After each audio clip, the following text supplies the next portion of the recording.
असेल तर माणसाला छान चौकीत राहण्याचा नाद लागतो. सतीश यांनाही दारू पिण्याचा नाद लागला होता. त्यामुळे नशेत ते बायकोशी काही वेळा वाद घालत असत. तसेच त्यांचे सारे व्यवहार हे त्यांच्याच हातात होते. या व्यवहारामध्ये त्यांनी कधीही आपल्या बायकोला सहभागी करून घेतले नाही. व्यवहारातील कटकट ते बाहेरच्या बाहेर मिटवत होते. हेही चांगलेच होते, पण त्यांच्या या वर्तनाचा त्रास बायकोला होतो हे कधी त्यांच्या लक्षात आले नसावे. आपला नवरा आपल्याला कमीपणाची वागणूक देतो अशी भावना मोहिनीची झाली होती. नाही म्हणता वाघ परिवाराने ज्या काही खोल्या भाडेतत्वावर भाडेकरूंना दिल्या होत्या, या भाडेकरूशी मोहिनी यांचे बोलणे चालले होते. वाघ यांच्या एका खोलीत अक्षय उर्फ सोन्या हरीश जावळकर आणि त्यांचा परिवार राहत होता. हा परिवार 2001 ते 2016 पर्यंत फुरसुंगी परिसरात राहत होता. सोन्या हा मोहिनीच्या मुलांचा मित्र होता, म्हणजे तो तिला तिच्या मुलाप्रमाणेच होता. भाडेकरूचा मुलगा मुलाचा मित्र असल्याने सोन्या आणि मोहिनी यांच्यात बोलणे चालले होत होते. मोहिनी आणि सोन्या यांच्या वयात तब्बल 18 ते 19 वर्षाचा फरक आहे. साहजिकच त्यांच्यातील बोलण्याचा कोणी गैरअर्थ काढण्याची शक्यताच नव्हती. पण 19-20 वर्षाच्या सोन्या आणि 40ची मोहिनी यांच्यात जवळीक वाढत गेली. आईप्रमाणे असणाऱ्या महिलेकडे कामुक नजरेने पाहणे किंवा मुलासमान युवकाशी जवळीक निर्माण करणे हे निषिद्धार्थच आहे. समाजाला अधोगतीकडे घेऊन जाणारी ही मानसिकता आहे. पण अलीकडचा जमाना बिघडत चालला आहे. प्रत्येकाचा विचार मी, माझा आणि माझ्या पुरता असा झाला आहे. या प्रकरणातही तेच झाले.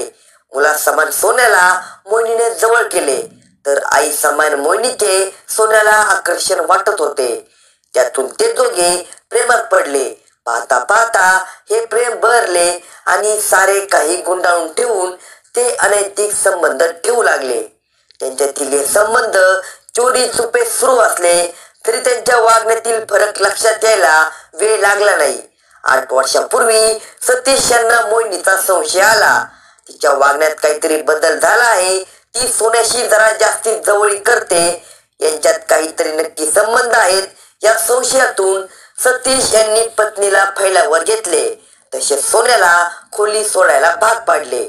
त्यानंतर हा परिवार याच परिसरात दुसरी खोली भाड्याने घेऊन राहू लागला. तर सतीश आणि मोहिनी यांच्यातील वाद पूर्वीपेक्षा वाढला. सतीश हे मोहिनीचा संशयातून शारीरिक व मानसिक छळ करू लागले. इतके होऊनही सोन्या आणि मोहिनी यांच्यातील संबंध बंद झाले नव्हते. ते दोघे आता बाहेर भेटत होते आणि संबंध ठेवत होते. मात्र त्यांना वारंवार भेटता येत नसे. दोघांनाही एकमेकांकडून मिळणारे सुख हवे होते. पण भेटण्यात अडचण निर्माण झाल्याने ते वेगळा विचार करत होते. एकतर मोहिनीचा नवरा सतीश यांनी कोणत्याही व्यवहारात तिला सहभागी करून घेतले नव्हते. याचा राग मोहिनीला होता. हा व्यवहार आपल्या हाती यावा अशी मोहिनीची इच्छा होती. त्यातच सोन्यापासून मिळणारे सुख आता बंद झाले होते. या दोन्हीमध्ये सतीश यांचाच अडसर होता. हा विचार ती प्रियकर सोन्याला बोलून दाखवत होती. ती सांगायची, नवरा सतीश वागला अशी अद्दल घडव की तो घरामध्ये अंथरुणावर खिळून राहिला पाहिजे. तो मला खूप त्रास देतो. सगळे व्यवहार तोच पाहतो. पैसा पाणी त्याचा तो खर्च करतो. हे नेहमी तिचे सुरू होते. एक दिवशी ती सोन्याला म्हणाली, मी तुला 5 लाख रुपये देते, तू काहीतरी कर. तिचे म्हणणे त्यालाही पटले.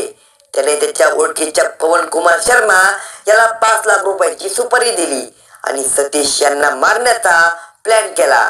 सोमवार दिनांक 9 डिसेंबर 2024 दिवस निश्चित करण्यात आला. पवनने या कटात नवनाथ, आतिश आणि विकास यांना सहभागी केले. सतीश याचे अपहरण करायचे, त्यांचे हातपाय तोडून अपंग करायचे असे ठरले होते. ते अपंग होऊन अंथरुणाला खिळले की सगळा कारभार आपल्या हातात येईल.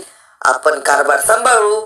सोन्याबरोबरचे प्रेम संबंधही सुरळीत राहतील आणि पतीकडून होणारा त्रास कमी होईल, असा मोहिनीचा प्लॅन होता. सतीश वाघे मॉर्निंग वॉकला बाहेर पडले तेव्हा दबा धरून बसलेल्या मारेकरांनी त्यांचे अपहरण केले. कारमध्ये मारेकरांनी सतीश यांना मारहाण केली. यावेळी त्यांच्यात झटापट झाल्यामुळे सतीश यांनी मारेकरांना बघितले होते. सतीश हे आमदारांचे मामा आहेत, त्यांना जिवंत सोडले आणि त्यांनी आपल्याला ओळखले तर आपली धडगत नाही हे आता मारेकऱ्यांच्या लक्षात आल्यामुळे त्यांना जिवंत सोडायचे नाही या विचाराने त्यांनी ऐनवेळी प्लॅन बदलला. मारेकरांनी सत्तूरने सतीश यांच्यावर सपासप वार केले. जवळपास 72 वार करून सतीश यांची निर्गुण हत्या करण्यात आली. त्यानंतर पुरावा नष्ट करण्याच्या उद्देशाने मृतदेह शिंदवणे घाटात निर्जन ठिकाणी टाकून ते पसार झाले. दरम्यान सतीश यांचे अपहरण केले तेव्हा रस्ता निर्मनुष्य असला तरी इतर काही लोक मॉर्निंग वॉक साठी आलेच होते. त्यातील खोडणर यांनी सतीश वाघ यांचे अपहरण झाल्याचे पाहिले. ही माहिती त्यांनी वाघ यांच्या घरात दिली.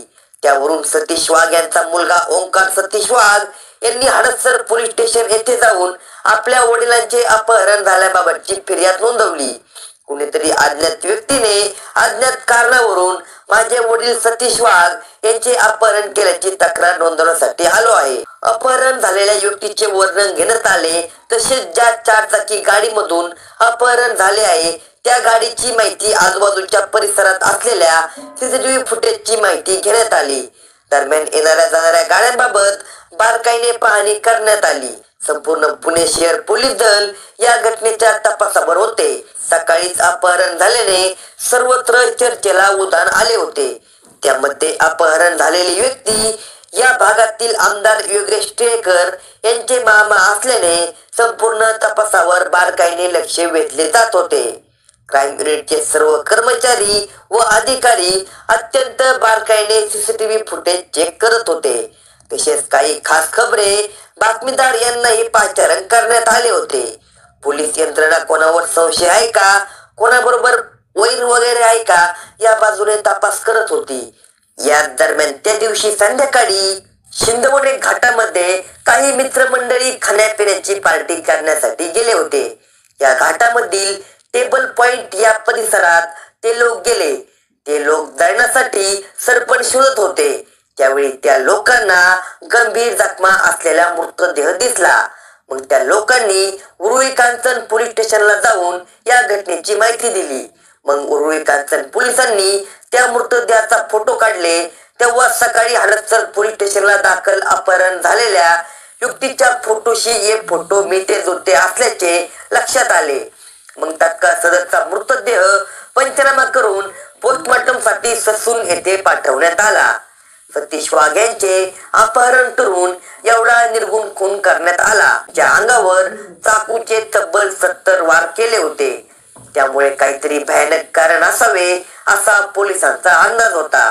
तसेच सीसीटीव्ही मध्ये दिसून आलेली 4 चाकी कोणाची याबाबत शोध सुरू करण्यात आला. क्राईम युनिटच्या अधिकाऱ्यांनी अत्यंत कौशल्यपूर्ण व बारकाईने तपास करण्यास सुरुवात केली. त्यावेळी त्यांना एका खबऱ्याकडून माहिती मिळाली की पवन कुमार शर्मा वय 30 याची ती गाडी आहे. पोलिसांनी त्याला सापळा लावून ताब्यात घेतले. त्याच्याकडे सखोल चौकशी केली असता सुरुवातीला तो काही बोलत नव्हता. मग मात्र क्राईम युनिटच्या अधिकाऱ्यांनी त्याला पोलिसी खाक्या दाखवल्या. तेव्हा पवन कुमारने आपल्या बरोबर असलेल्या सहकाऱ्यांची नावे दिली. पोलिसांनी त्याच्या सर्व सहकाऱ्यांना ताब्यात घेतले. पवनला आणि त्याच्या सहकाऱ्यांकडे सतीश वाघ यांच्या खुनाचे कारण विचारले. तेव्हा पवनने सांगितले की अक्षय उर्फ सोन्या जावळकर वय 29 याने हा खून करण्यासाठी 5 लाख रुपयांची सुपारी दिली होती.